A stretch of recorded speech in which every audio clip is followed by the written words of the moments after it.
دور حاضر میں کرنے والے اعمال۔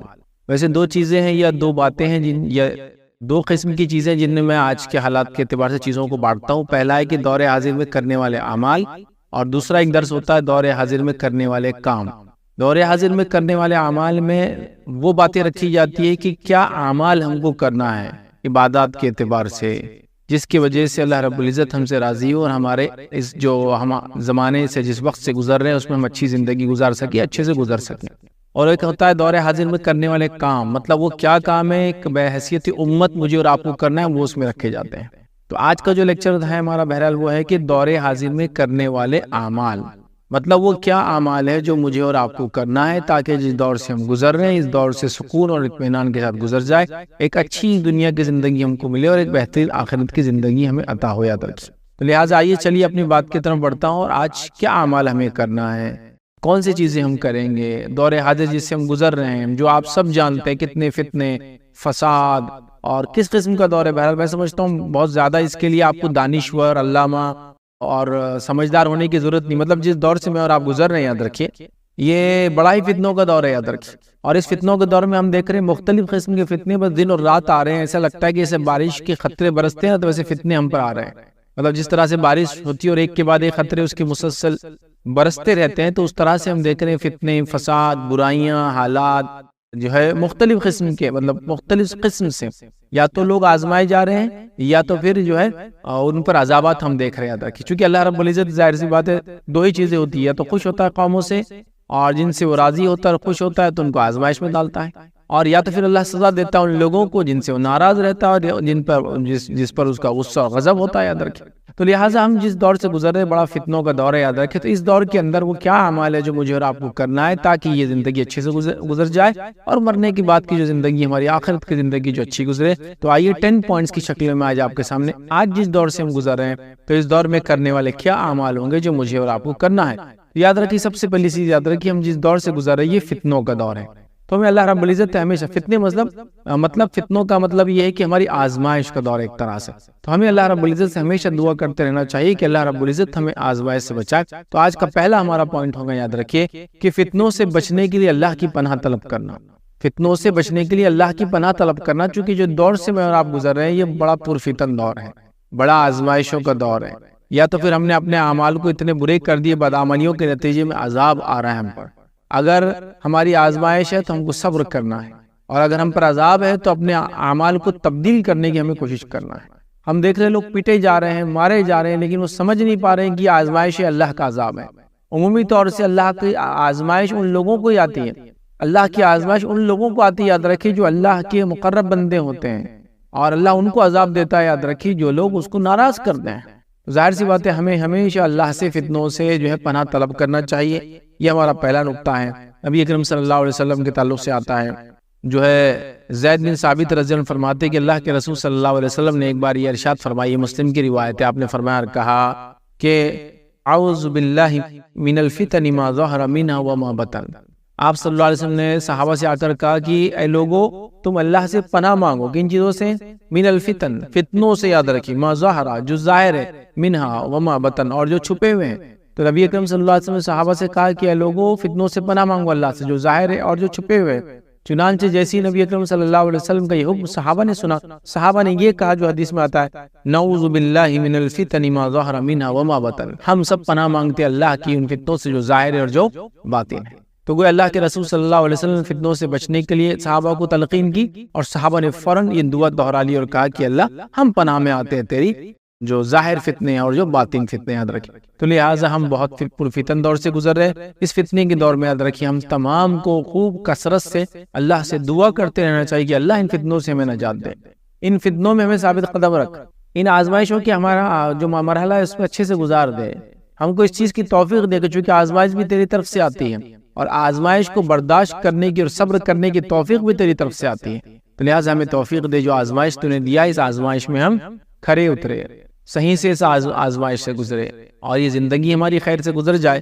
اور آخرت میں ہمارا جو ہے بیڑا پار لگ جائے رکھے۔ تو بہرحال ہمیں سب سے پہلا کام کرنا ہے فتنوں سے پناہ مانگنا ہے، یہ پہلا کام ہے دور حاضر میں کرنے والے جو اعمال ہے جو فتنوں سے ہم گزر رہے ہیں، جو فساد سے گزر رہے ہیں۔ آئیے دوسرا کام کیا کرنا ہے ہم کو دور حاضر کے اندر یاد رکھیے، وہ یہ ہے، یاد رکھیے جو عمل کرنا ہے، جو اعمال کرنا ہے، یاد رکھیے وہ یہ ہے، یاد رکھیے کہ ہمیں توحید پر قائم رہنا ہے۔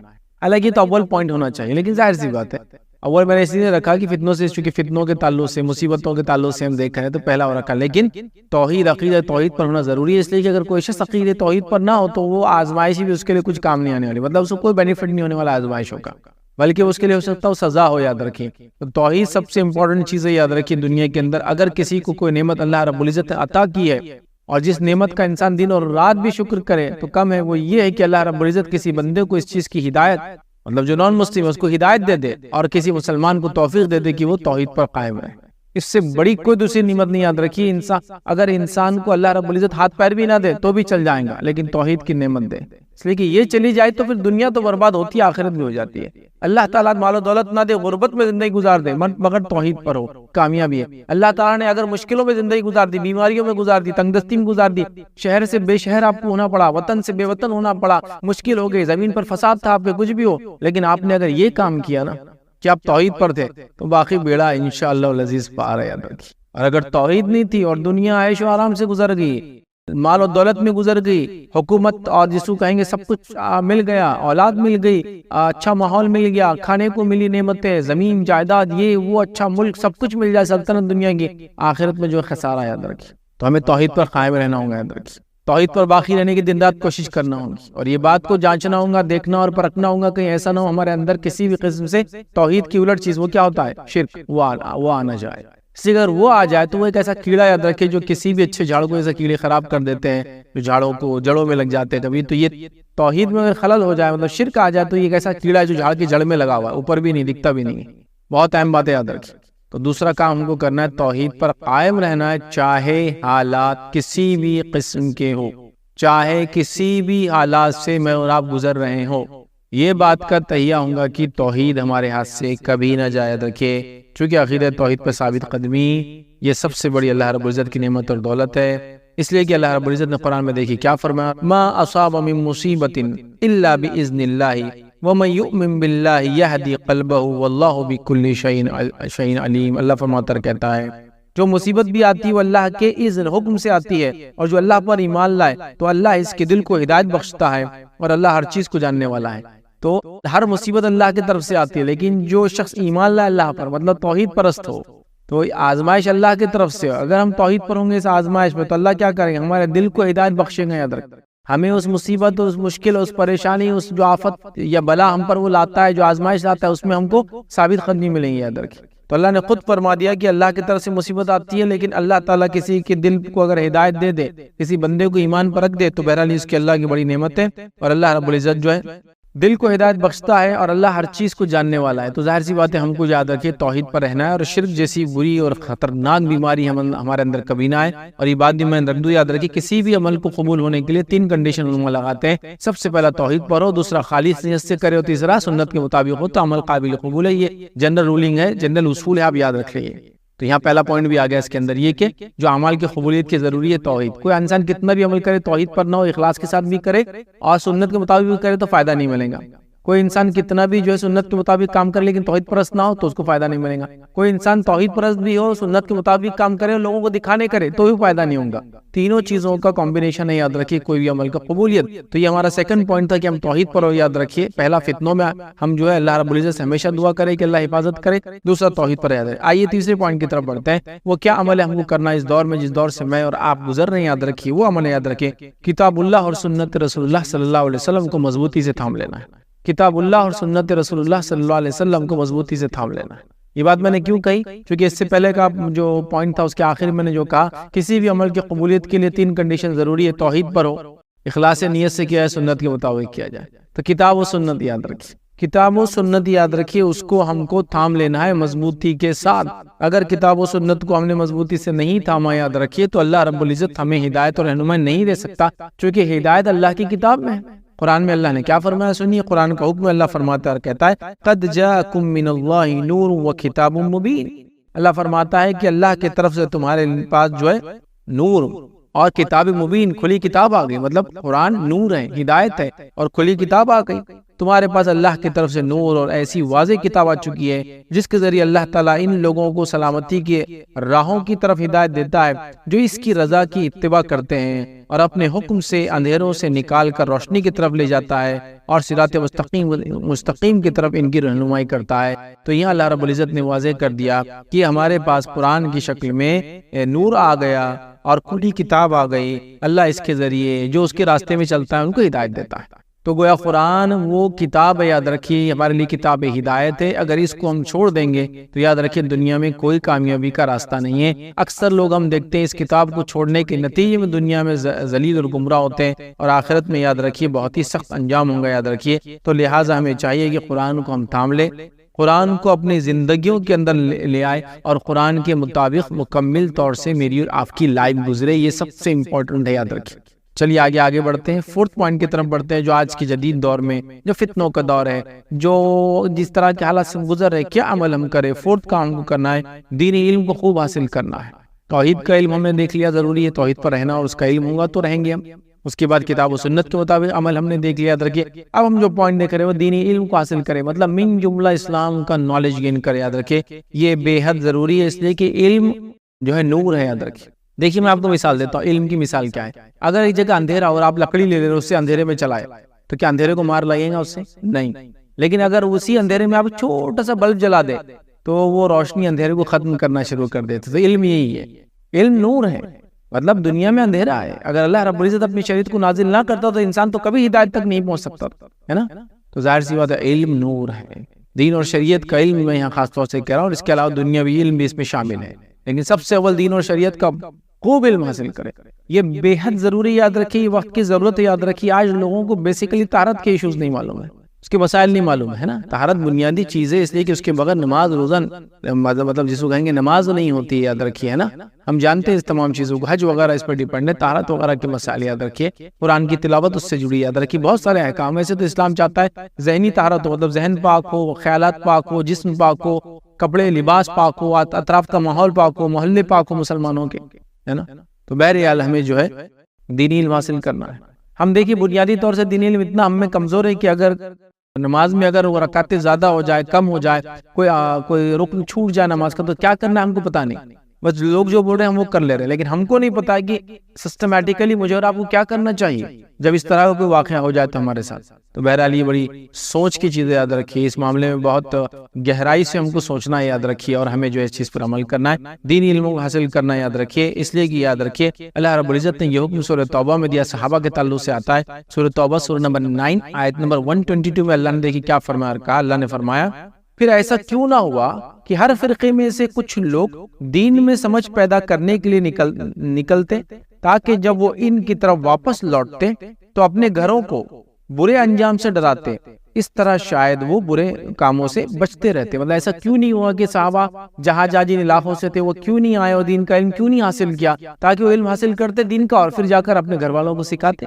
تو گویا یہاں حکم دیا گیا کہ دینی علم کے لیے نکلو، سیکھو اور جا کر سکھاؤ، ہے نا۔ نبی اکرم صلی اللہ علیہ وسلم نے فرمایا، بہت مشہور روایت ہے، طلب العلم فریضۃ علی کل مسلم، کہ علم کا حاصل کرنا ہر مسلمان کے لیے فرض ہے، یاد رکھیں، اس کی طلب رکھنا، اس کی طلب رکھنا، اس کی سوچ رکھنا، اس کی کوشش کرنا ہمارے لیے بے حد ضروری ہے، یاد رکھیے۔ آج ہم دیکھتے ہیں لوگ جھوٹی نبوت کا دعویٰ کر رہے ہیں اور اچھے خاصے مسلمان ان کے فالوورز بن جا رہے ہیں، لوگ جو ہے انکار حدیث کر رہے ہیں، مطلب ایک فتنہ ہی بہت بڑا کہ نبی اکرم صلی اللہ علیہ وسلم کی سنت کا انکار کر رہے ہیں اور لوگ اس کو مان لے رہے ہیں، یہ کہہ رہے ہیں کہ قرآن تو بڑا ہے تو ہم قرآن کو کیسے حدیث سمجھیں گے، تو لہٰذا ہم صرف قرآن کو مانیں گے، اور لوگ بڑے ہاں ٹھیک ہے بس صحیح بات ہے، اور لوگ دیکھ رہے آپ دیکھ رہے پھر انکار حدیث کر رہے ہیں، مطلب حدیث کو چھوڑنے کے فتنے میں پڑ چکے ہیں، صرف قرآن کو ہمارے لیے کافی کہہ رہے ہیں۔ حالانکہ نبی اکرم صلی اللہ علیہ وسلم نے اس بات کی وضاحت کر دی تھی حدیث میں کہ ایک زمانہ آئے گا تم میں سے کچھ لوگ تکیوں سے ٹیک لگا کر بیٹھیں گے اور کہیں گے جو اللہ کی کتاب میں حرام ہے وہ حرام ہے اور جو اللہ کی کتاب میں حلال ہے وہ حلال ہے، ٹھیک ہے۔ تو آپ صلی اللہ علیہ وسلم یاد رکھو جن چیزوں کو میں بھی حلال قرار دوں حرام قرار دوں یہ ویسے ہی جیسے اللہ کی کتاب میں حلال و حرام قرار دیا ہے، لیکن آج ہم دیکھ رہے ہیں لوگ فتنے میں پڑ رہے، کیوں؟ علم کی کمی کی وجہ سے، طہارت کے مسائل نہیں معلوم، روزے اور نماز کے مسائل نہیں معلوم۔ جو لوگ ریگولر نماز پڑھ رہے ہیں ان کو یہ نہیں پتا کہ نماز میں سجدے سہو اور وغیرہ وغیرہ وغیرہ کے مسائل کیا ہے، یہ بہت ہائی ٹائم ہے اندر کی، ہم یہ سب گمراہیوں سے، اندھیروں سے، فتنوں سے، فساد سے اگر نکلنا چاہتے ہیں تو دین کا علم حاصل کرے اور اس کو عام کر دے ہر طرف. لوگ اپنے دین کو سمجھتے ہو، اس کے مسائل، اس کی باریکیوں کو جانتے ہو، اور وہ باتیں جو ایک فرد کے لیے جاننا بے حد ضروری ہے. موٹی موٹی جو باتیں جس کو کہیں گے، جیسے فرائض کو ادا کرنا، تو فرائض کو ادا کرنا سب کے لیے ضروری ہے، تو اس کے بارے میں اس کے مسائل جاننا سب کے لیے ضروری ہے. کب ہوتے ہیں، کب نہیں ہوتے، کیسے ہوتے، کن حالت میں چھوڑ سکتے، کن حالت میں کر سکتے، اگر کر رہے ہیں تو کب توڑ سکتے، اگر توڑے تو کفارہ کیا ہوگا، فدیہ کیا ہوگا، اس کی قضا کیا ہوں گی، سب معلوم ہونا چاہیے. لیکن آج آپ دیکھیے کچھ بھی نہیں پتا ہے لوگوں کو. تو میں نے یہاں تک دیکھا کہ حج کو جاتے ہیں اور اچھی خاصی تبلیغ رقم میں بھر کے حج کو جاتے ہیں، اور انہیں حج کے مسائل کے بارے میں 100 روپے کی کتاب خرید کے کبھی پڑھی نہیں.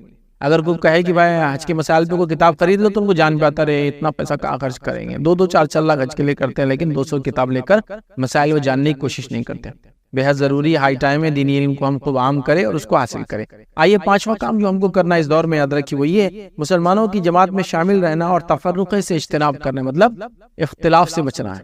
مسلمانوں کی جماعت میں شامل رہنا ہے اور تفرقے بازی سے، جس کو ہم کہیں گے لڑائی جھگڑے سے، آپس میں اختلاف پیدا کرنے سے بچنا ہے. اس لیے کہ یاد رکھیے توحید کے بعد جو سب سے عظیم نعمت ہے جو اللہ ایک بندے پہ کرتا ہے وہ اتحاد ہے. آئیے اس کی دلیل میں آپ کے سامنے رکھتا ہوں کہ توحید کے بعد سب سے اہم نعمت اللہ تعالیٰ کی اتحاد ہے. روایت اس طرح سے کہ اللہ کے رسول صلی اللہ علیہ وسلم نے فرمایا کہ شیطان اس بات سے مایوس ہو چکا ہے کہ نمازی اس کی عبادت کریں گے، ہے نا، مطلب توحید پر اصل اس کی عبادت نہیں کریں گے، اس سے وہ مایوس ہو چکا ہے. لیکن وہ اس بات سے مایوس نہیں کہ ان میں جھگڑا لگائیں گا. تو پتہ ہی چلا کہ شیطان توحید پرست لوگوں کو اپنی عبادت تو نہیں کروا سکتا، لیکن جب عبادت نہیں کروا سکتا تو دوسرا کام کیا کریں گا، وہ اختلاف ڈالیں گا. تو اس لیے میں نے کہا توحید کے بعد سب سے امپورٹنٹ چیز کیا ہے، اتحاد ہے. اور شیطان کیا کر رہا ہے، توحید میں اگر خلل نہیں ڈال سکتا تو سیکنڈ پارٹ میں جا رہا ہے، اور سیکنڈ سٹیپ کیا ہے اس کی، اختلاف ڈالنا. اس لیے میں نے کہا کہ توحید کے بعد سب سے امپورٹنٹ چیز اتحاد ہے. تو ہم امت کو اختلاف میں نہیں ڈالیں گے، خود اختلاف میں نہیں پڑیں گے، اختلاف کی وجہ نہیں بنیں گے. لیکن یہاں ایک بات کلیئر کر دو، وہ یہ ہے کوئی آدمی اگر صحیح بات بتائے جس سے لوگوں میں اختلاف ہو تو وہ ایک الگ مسئلہ ہے. ہم صحیح بات کہنے سے تو روک نہیں سکتے نا. جیسا کوئی کہے کہ بات توحید کی بات مت کیجیے، اب اس سے اختلاف ہو رہا ہے، نہیں یہ تو ہوگا. کوئی کہے کہ اتباع سنت کی بات مت کہیے، اس سے اختلاف ہو رہا، نہیں ایسا. کوئی یہ کہے کہ قرآن کی بات مت کیجیے یار، اس سے اختلاف ہو رہا، نہیں یہ تو کہیں گے ہم. اختلاف وہ چیزوں کے ذریعے کہ جو چیزیں قرآن و سنت کے خلاف ہو اور ان چیزوں کو ہم نے اپنے اندر اپنا لیا ہے اور وہ کر کے اختلاف پیدا ہوتا ہے. سمجھ میں آتا ہے کتاب و سنت پہ چلنے سے اختلاف نہیں ہوتا ہے کبھی بھی. لہٰذا ہم اتحاد کو تھامیں. فروعی مسائل کے اندر جو ایسی باتیں ہوتی ہے جو سیکنڈری لیول کی ہوتی ہے، جیسا عقیدہ پرائمری چیز ہے، اس کے بعد نماز، روزہ، زکوٰۃ، حج، یہ فرائض پرائمری چیز ہے. اس کے بعد کچھ فروعی مسائل ہوتے ہیں، سیکنڈری چیزیں ہوتی ہیں کہ فلاں چیز میں یہ چھوٹ ہے، یہ کر سکتے، یہ نہیں کر سکتے. لیکن ان فروعی مسائل کو لے کے اتنا نہ جھگڑے کہ امت جو ہے آج سپلٹ اپ ہو چکی ہے. کئی فرقوں میں، کئی طبقوں میں، ٹوپیوں سے، شملوں کے کلر سے، ٹوپیوں کی ٹائپ سے، ڈریس کوڈ سے سمجھ میں آتا کون کس کو بلانگ کرتا ہے. ایسا نہیں ہونا چاہیے، ٹھیک ہے. تو اتحاد کو ہم قائم رکھیں. اس لیے کہ اگر اتحاد نہیں ہوگا، اختلاف ہوگا تو پھر بہت زیادہ مصیبت میں امت مسلمہ پڑ جائیں گی. اور میں سمجھتا ہوں اتحاد کے فائدے کیا ہے، زیادہ بتانے کی آپ کو ضرورت نہیں ہے. چھوٹی موٹی مطلب جس کو کہیں گے چھوٹی کلاسز کے اندر بھی جب ہوتے ہیں نا تو ایک واقعہ بتایا جاتا ہے. ایک باپ ہوتا ہے، مرنے سے قریب ہوتا ہے، اس کو 5-7 بیٹے رہتے ہیں، سب کو 2-2 لکڑیاں لاؤ بولتا ہے، پھر ایک لکڑی ہاتھ میں لو بولتا ہے، سب کو بولتا ہے توڑو، سب توڑ دیتے ہیں. پھر سب کو بولتا ہے وہ ایک لکڑی جو دوسری لائے تھے سب جمع کرو، اس کا گٹھا بناؤ، اب توڑو، تو نہیں توڑتا ہے. تو یہ بات بالکل کلیئر ہے کہ اتحاد میں برکت ہے، اتحاد رحمت ہے، اتحاد میں ہماری بقا ہے. اور اختلاف زحمت ہے، اختلاف عذاب کا باعث ہے، اور اختلاف کے نتیجے میں ہم خود اپنے آپ کو برباد کریں گے. دشمن کی ہم کو ضرورت ہی نہیں، یاد رکھیں. لہٰذا اتحاد بہت امپورٹنٹ چیز ہے. 6 پوائنٹ یاد رکھیے جو آج کے دور میں عمل کرنا ہے، وہ یہ یاد رکھیے فتنوں کے ایام میں یاد رکھیے خصوصی طور سے عبادت میں مشغول رہی ہے. یہ دور سے گزر رہے ہیں، اختلاف بڑا ہی اختلاف اور فتنوں کا دور ہے، تو خصوصی طور سے کوشش کریں ہم کی عبادت میں مشغول رہے. اللہ رب العزت کی عبادت میں اپنے آپ کو مشغول کر لے. یاد رکھیں نبی اکرم صلی اللہ علیہ وسلم دیکھیے کیا فرمایا. یہ صحیح مسلم کی روایت ہے. آپ نے فرمایا فتنوں میں عبادت کرنا ایسا ہے جیسے میری طرف ہجرت کرنا. مطلب فتنوں میں جو ہے انسان جب عبادت کرتا ہے اس کی مثال ایسی ہے کہ کوئی شخص نے نبی اکرم صلی اللہ علیہ وسلم کی طرف ہجرت کی. اور ہم سب جانتے ہیں کہ نبی اکرم صلی اللہ علیہ وسلم کی طرف جب ہجرت کا معنی یہ ہے کہ کسی زمانے میں جب نبی اکرم صلی اللہ علیہ وسلم کی طرف ہجرت کرتے ہیں تو ظاہر سی بات ہے فتنے، فساد اور تکلیفوں میں لوگ آ جاتے ہیں. ٹھیک ہے، تو فتنوں کے وقت میں عبادت کرنا مطلب بڑا عمل ہے، اس لیے کہ ہر کوئی نہیں کر سکتا ہے. تو آپ فرمانے میری طرف ہجرت کرنے کے جیسے، سمجھ رہے ہیں. تو لہٰذا فتنوں کے دور میں ہم کیا کریں، کوئی عبادت میں دل لگا، یاد رکھیں، اور خاص طور سے عبادت کریں. نماز ہے، روزہ ہے، زکوٰۃ ہے، حج ہے، اس کے علاوہ تمام عبادت نفلی ہے اور فرضی ہے، تمام عبادتوں کے فرائض ہے اور نوافل یاد رکھیے، اس میں خوب اہتمام کرے، چونکہ فتنوں کے دور میں عبادت اللہ رب العزت کو پسند ہے۔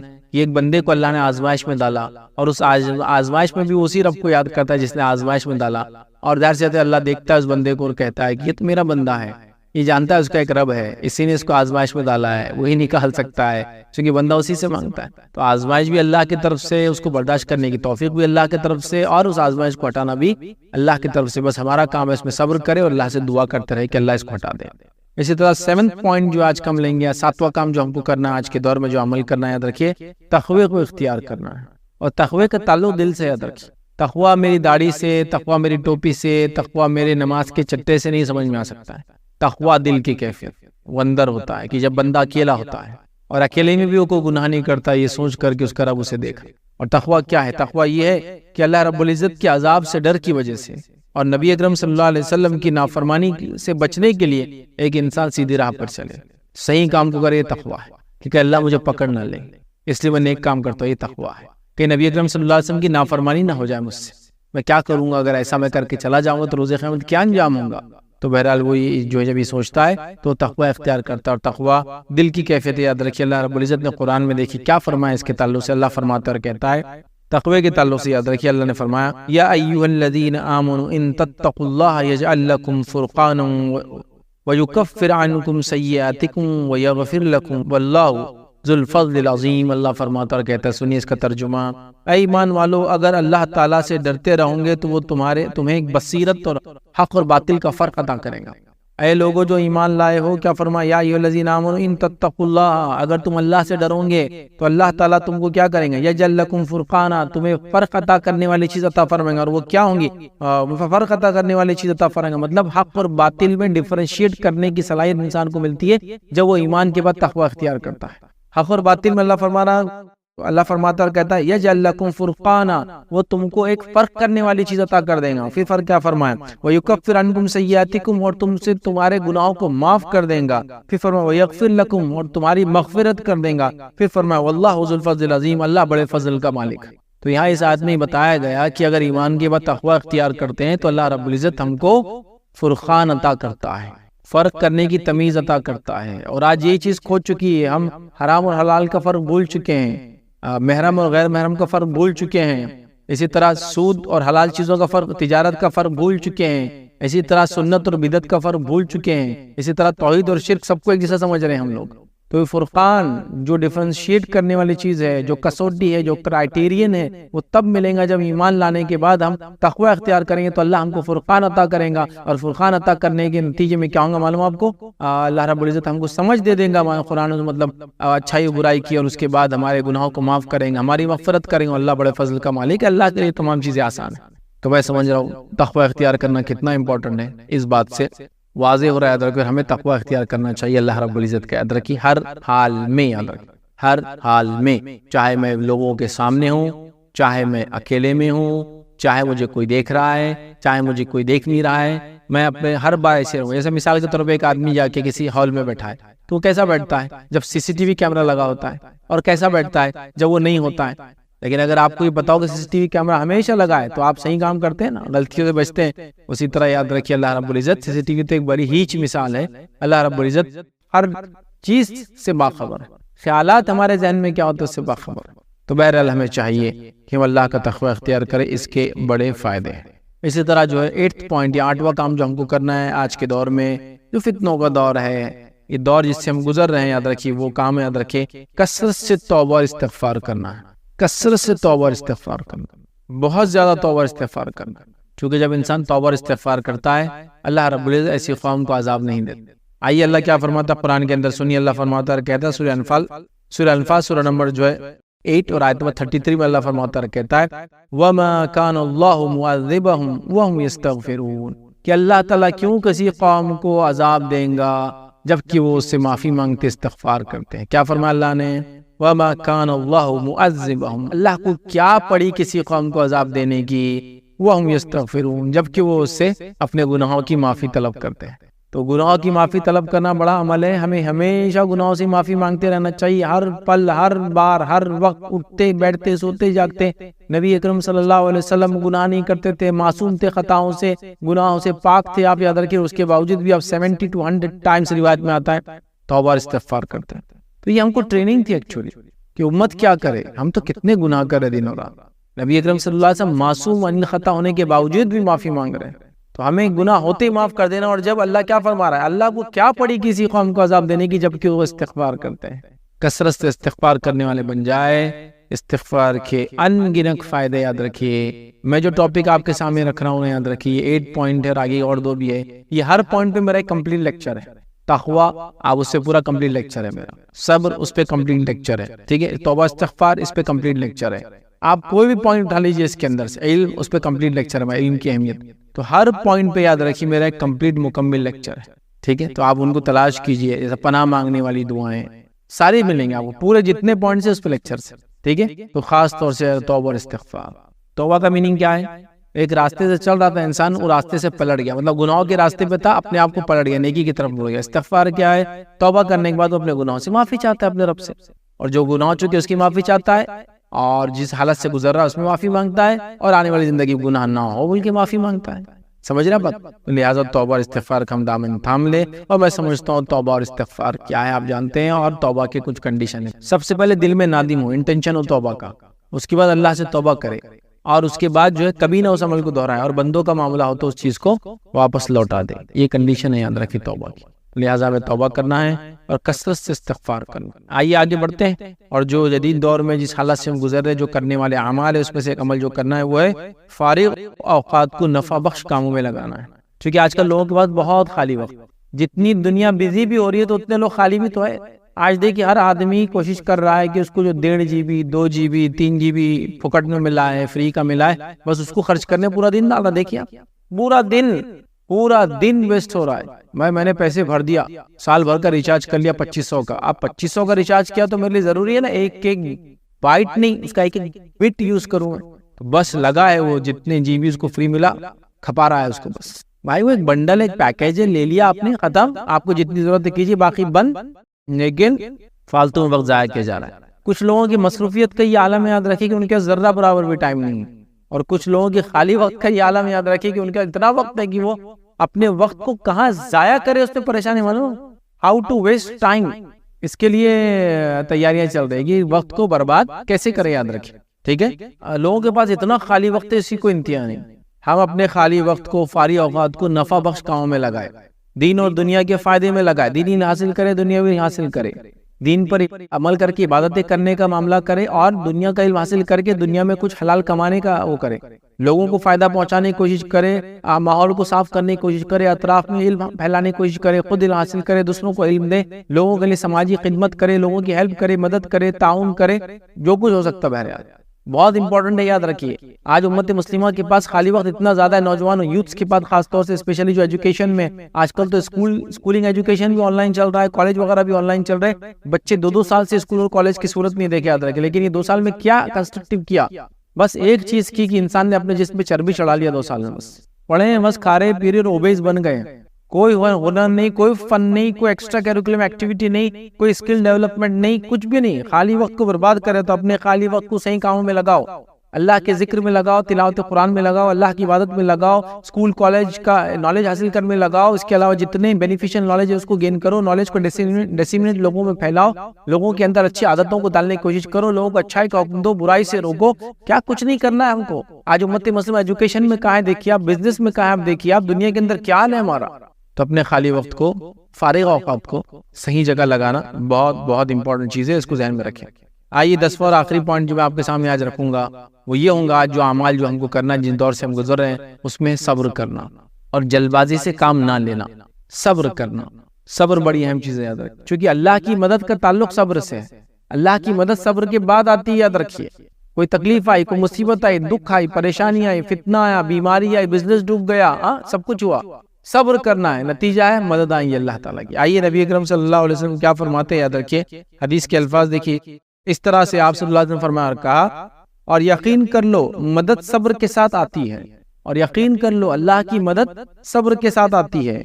اور پھر فرمائیں اور پریشانی کے بعد خوشحالی یقینی ہے، مطلب پریشانی کے بعد اچھا وقت اللہ تعالیٰ لاتا ہے، اور ہر تنگی آسانی اور آسودگی کو لاتی ہے، ہر تنگی اس کے بعد فراوانی کو لاتی ہے، مطلب جب پریشانی میں ہوں گے، تنگی میں ہوں گے تو اس کا اچھا دور بھی آئے گا۔ تو یہاں جو بات بیان کی، اور یقین کر لو مدد صبر کے ساتھ آتی ہے، مطلب اللہ تعالیٰ کی طرف سے مدد تبھی ملتی ہے جب بندہ صبر کرتا ہے، یاد رکھیے، بغیر صبر کے اللہ کی مدد نہیں آتی، بات یاد رکھیے، تو ہمیں صبر کرنے